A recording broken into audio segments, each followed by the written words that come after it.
என்ன நினச்சிக்கிட்டு இருக்காங்கன்னு தெரியலையே இந்த நெட்டவள்ளி வீட்டில். பொண்ணு கல்யாணம் முடிச்சு அனுப்ப போகிறாங்க. எத்தனை பவுன் போடுறாங்க, என்னென்ன கொடுத்து அனுப்புகிறாங்கன்னு எதுவுமே சொல்லவே இல்லை. என் மாமியாரும் என் புருஷனும் அவங்க எவ்வளோ போட்டு வந்தா உனக்கு என்ன அப்படி இப்படின்ல பேசுகிறாங்க. நான் மட்டும் என்ன இழிச்சவாயா? நான் மட்டும் 50 பவுனு அப்படி இப்படி நான் அது இதுன்னு கொண்டு வந்தனே. நான் மட்டும் கொண்டு வரணும், இவன் நல்ல ஓசையில் வந்துடணுமோ? நான் 50 பவுன் கொண்டு வந்திருக்கேன், இவ குறைஞ்சது 75 பவுனாவது கொண்டு வரணும். அப்பனா தான் என் பிள்ளைக்கும் எனக்கும் மதிப்பு, இந்த வீட்டுக்கும் அதனால தான் மதிப்பு. நான் இதை சும்மாவே விட மாட்டேன். நம்ம அத்தை தான் அவங்கக்கிட்ட ஒழுங்காக பேசலை. நம்ம போய் எவ்வளோ பவுன் போடுறாங்க என்ன ஏதுன்னு கேட்டுட்டு வந்துடணும். 75 பவுனுக்கும் கம்மியாக போட்டாங்கன்னா தயவு செய்து என் குடும்பத்தில் வந்து வாழாதன்னு சொல்லிட்டு வந்துடணும். இன்னைக்கு 2ல் 1 பார்க்காம வரவே கூடாது. என்னாச்சு அம்மாவுக்கு? விடிஞ்சா கல்யாணம், அம்மா எங்கேயோ நடந்து போயிட்டுருக்காங்களே, எங்கே போகிறாங்கன்னு தெரிலையே. சரி கூப்பிடுவோம், எங்கே போகிறாங்களோ கேட்டு வண்டியிலையாவது போய் விடலாம்.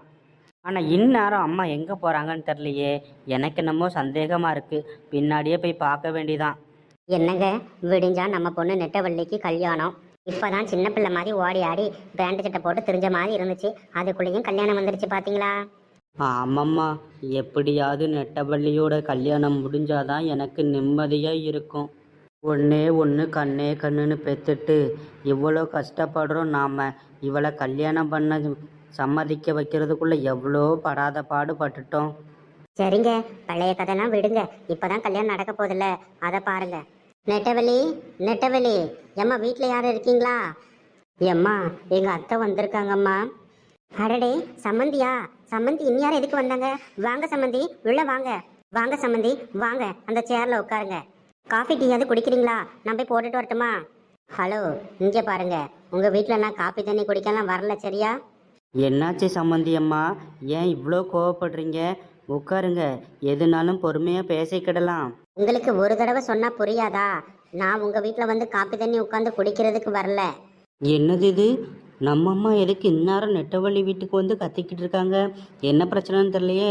சரி, ஒளிஞ்சு நின்று நம்ம கேட்போம். சம்மந்தி அம்மா, எதுக்கு இப்போ இப்படி கோவப்படுறீங்க? கொஞ்சம் பொறுமையாக என்ன விஷயம்னு சொல்லுங்க சம்மந்தி அம்மா. இங்கே பாருங்க, பொண்ணோட அம்மா சொல்கிறத நல்லா கேட்டுக்கங்க. இங்கே பாருங்க, நான் என் மாமியார் மதியெல்லாம் கிடையாது, ரொம்ப ஸ்ட்ரைட் அண்ட் ஃபார்வேர்டு. இது வரைக்கும் நீங்கள் பொண்ணுக்கு என்ன போடுறீங்க, மாப்பிள்ளைக்கு என்ன போடுறீங்க, என்ன கொடுத்து விட்றீங்கன்னு எதுவுமே எங்ககிட்ட சொல்லவே இல்லை. என்ன நினச்சிக்கிட்டு இருக்கீங்க? அப்படியே சும்மா அனுப்பிவிட்டலான்னு பார்க்கிங்களோ? என்ன சொல்கிறீங்க சம்மந்தி அம்மா? நாங்கள் தான் அன்னைக்கே பேசிட்டோம்ல. உங்கள் அத்தை தான் சொன்னாங்க, பொண்ணுக்கு நீங்கள் போட போகிறீங்க, உங்களால் என்ன போட முடியுமோ அதை மட்டும் போடுங்கன்னு சொல்லிட்டாங்கல்ல. நாங்களும் சரின்னு சொல்லிட்டோம். இப்போ என்னாச்சு? இப்போ எதுக்கு அம்மா தேவையில்லாமல் இங்கே வந்து கத்திக்கிட்டு இருக்காங்கன்னு தெரிலையே. அவங்க பொண்ணுக்கு அவங்க நகை போட போகிறாங்க, அம்மா ஏன் இவ்வளோ பிரச்சனை பண்ணுறாங்க? எங்கள் அத்தை சொன்னால் நீங்கள் எங்கள் அத்தை பேச்சை கேட்டுட்டு ஒன்றுமே போடாமல் அனுப்பிடுவீங்களோ? பாபு என்னோட பையன், என் பையனுக்கு தான் பொண்டாட்டியாக வரப்போகிறான் நெட்டவெளி. நான் சொல்கிறது தான் நீங்கள் செய்யணும். எங்கள் அத்தை இன்னைக்கு இருப்பாங்க, நாளைக்கு போயிடுவாங்க. காலம்பூரா நான் தான் இருக்க போகிறேன், நான் சொல்கிறது தான் நீங்கள் செய்யணும். ஓ அப்படியா? சரிங்க, நீங்கள் என்ன சொல்ல வரீங்க அதை ஃபஸ்ட்டு சொல்லுங்கள். நான் தான் சொல்லிட்டேனே 75 பவுன் போட்டே ஆகணும்னு. என்னங்க இவங்க கல்யாணத்துக்கு முன்னாடி இப்படிலாம் பண்ணுறாங்க? இப்படிலாம் பண்ணால் நம்ம பொண்ணு எப்படிங்க அவங்க வீட்டில் போய் வாழ போகிறா? நம்ம பொண்ணு வாழ போகிறத நினச்சாலே பயமாக இருக்குங்க.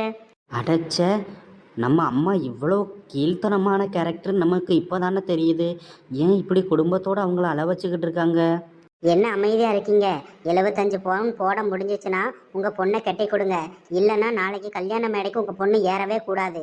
அதையும் மீறி ஏறினீங்கன்னா அதுக்கப்புறம் உங்களுக்கு இருக்குது, பார்த்துக்கங்க.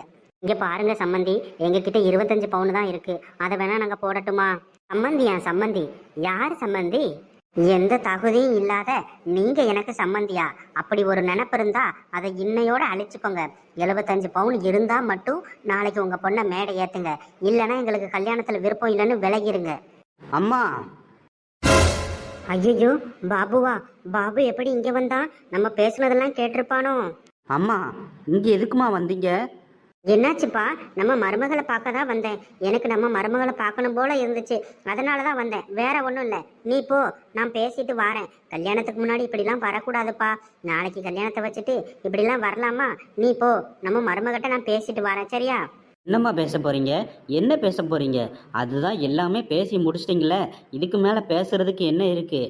நீங்கள் பேசுனது எல்லாத்தையும் நான் மறைஞ்சு நின்று கேட்டுட்டு தாம்மா இருந்தேன்.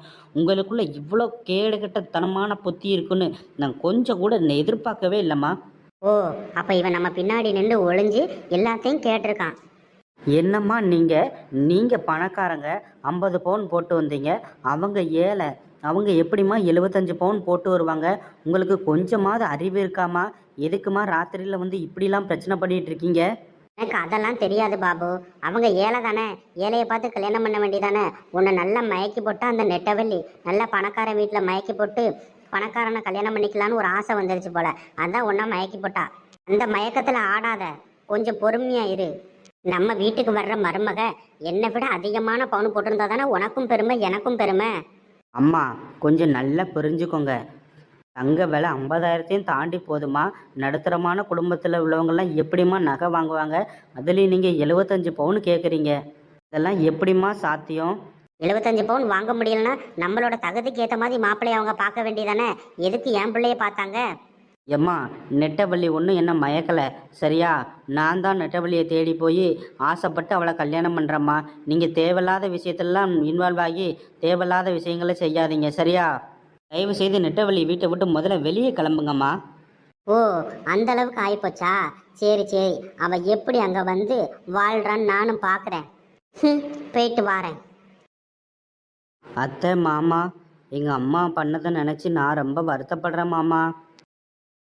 அவங்க பேசுனதெல்லாம் நினச்சி எதுவும் கஷ்டப்பட வேணாம். அவங்க அப்படி தான். எங்கள் அம்மாவுக்கு என்ன பேசணும் ஏது பேசணும்னு தெரியாது மாமா. என்ன மன்னிச்சிக்கங்க. நீங்கள் எதுக்கு மாப்பிள்ளை மன்னிப்பு கேட்குறீங்க? தகுதிக்கு மீறி என் பொண்ணு ஆசைப்பட்டது தப்பு தான். இப்போ என்ன பண்ண? மாப்பிள்ளை எங்களை ஆளை விட்டுருங்க மாப்பிள்ளை. நீங்கள் வேற யாராவது ஒரு நல்ல பொண்ணா பணக்கார பொண்ணா பார்த்து கல்யாணம் பண்ணிக்கங்க. அதுதான் உங்களுக்கு கரெக்டாக இருக்கும். ஆமா பாபு, நீங்க வேற யாராவது பார்த்து கல்யாணம் பண்ணிக்கங்க. நான் உங்க வீட்டில் வந்து வாழ்ந்தா நிம்மதியா வாழவே முடியாது. உங்க அம்மா பேசின பேச்ச பார்த்தா என்னால உங்க வீட்டில் ஒரு நிமிஷம் கூட இருக்க முடியாதுன்னு நினைக்கேன் பாபு. நெட்டம்மா, நீ என்ன நம்பி வா நெட்டம்மா. நான் தானே உன்னை பார்த்துக்க போகிறேன். எங்கள் அம்மாவை நான் பார்த்துக்கிடுறேன். நீ அங்கே வந்து நல்ல வாழ்வ நெட்டம்மா. என்ன நம்பி வா. அத்தை மாமா கொஞ்சம் அழுறத நிப்பாட்டுங்க. எனக்கு ரொம்ப கஷ்டமாக இருக்குது. சரிங்க மாப்பிள்ள. அத்தை மாமா, எங்கள் அம்மா அப்பா பேசுனதை நினச்சி நீங்கள் எதுவும் கவலைப்பட வேண்டாம். நெட்டவள்ளியை நல்லபடியாக வச்சு வாழ்கிறது என்னோட பொறுப்பு. நான் எங்கள் அம்மாவை பார்த்துக்கிடுறேன். நீங்கள் தயங்காமல் பொண்ணை கொடுங்க அத்தை மாமா. இல்லைப்பா, உங்கள் அம்மா பேசின பேச்சை பார்த்தா என் பொண்ணு அங்கே வந்து வாழவே முடியாதுன்னு நினைக்கேன். டெய்லி கொடுமைப்படுத்துவாங்க போலையே. இந்த மாதிரி ஒரு நாளும் நடக்காது மாமா. நான் பார்த்துக்கிடுறேன். என்ன நம்புங்க. என்ன நம்பி உங்கள் பொண்ணை கொடுங்க மாமா. சரிங்க மாப்பிள்ள, நீங்க போங்க, காலையில பார்த்துக்கிடலாம். சரிங்க மாப்பிள்ள, நீங்க போங்க மாப்பிள்ள, எதுனாலும் காலையில பார்த்துக்கிடலாம். அப்படிலாம் என்னால் விட முடியாது. உங்கள் பொண்ணை எனக்கு கட்டித்தருவேன்னு நீங்கள் எனக்கு வாக்கு கொடுங்க. நானும் உங்கள் பொண்ணை கண் கலங்காமல் பார்த்துக்கிடுவேன்னு நான் உங்களுக்கு வாக்கு கொடுக்குறேன். வாக்கு கொடுங்க மாமா. மாப்பிள்ளை, என் பொண்ணை உங்களுக்கு கட்டித்தர சம்மதம்தான். உங்கள் அம்மாவை நினச்சாதான் எனக்கு பயமாக இருக்குது. நீங்கள் எதுக்கும் கவலைப்படாதீங்க மாமா. இப்போ நான் உங்களுக்கு வாக்கு கொடுக்குறேன். என் பொண்டாட்டி நெட்டவள்ளி எங்கள் வீட்டில் நல்லா மகாராணி மாதிரி வாழ்வா. இதுக்கு நான் சாட்சி. என்னை நம்பி மட்டும் பொண்ணை கொடுங்க மாமா. சரிங்க மாப்பிள்ள. சரி, எல்லாரும் போய் தூங்குங்க. நாளைக்கு கல்யாணத்துக்கு ரெடி ஆகணும்ல. சரிங்க மாப்பிள்ள. ஹலோ ஃப்ரெண்ட்ஸ், எங்களோட வீடியோ பிடிச்சிருந்தா மறக்காம லைக் பண்ணுங்க ஃப்ரெண்ட்ஸ். கூடவே சப்ஸ்கிரைபும் பண்ணிக்கோங்க ஃப்ரெண்ட்ஸ். தேங்க்ஸ் ஃபார் வாட்சிங் ஃப்ரெண்ட்ஸ். பாய். அடுத்த வீடியோவில் பார்க்கலாம் ஃப்ரெண்ட்ஸ்.